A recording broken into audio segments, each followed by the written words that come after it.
కొంతమందికి spicy food అంటే చాలా ఎక్కువ ఇష్టం ఉంటుంది. అందుకే వారు బయటకు వెళ్ళి తిన్నప్పుడు స్పైసీగా చేయండి అంటూ చెప్తూ ఉంటారు.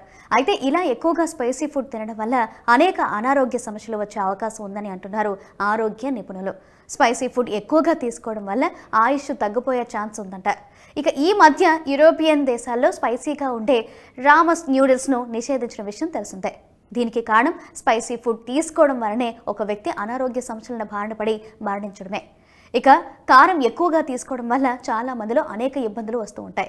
కొందరు చప్పగా తిని 1 లేదా 2 రోజులు స్పైసీ ఫుడ్ తినడం వల్ల ఛాతీలో మంట, విరోచనాలు కావడం, వికారం వంటి ఇబ్బందులు కూడా తలెత్తుతాయి. అంతేకాకుండా ఎక్కువ కారం ఉన్న ఫుడ్ తీసుకోవడం వలన శరీరం అంతా వేడిగా అనిపించడం, చెమటలు పట్టడం వంటి ఇబ్బందులు కూడా తలెత్తుతాయి. తీసుకున్న ఆహారం జీర్ణం కాకపోవడం, పొట్టలో నొప్పి వంటి సమస్యలు కూడా మొదలవుతాయి. అందువల్ల స్పైసీ ఫుడ్ ఎక్కువగా తీసుకోకూడదు అంటున్నారు వైద్యులు.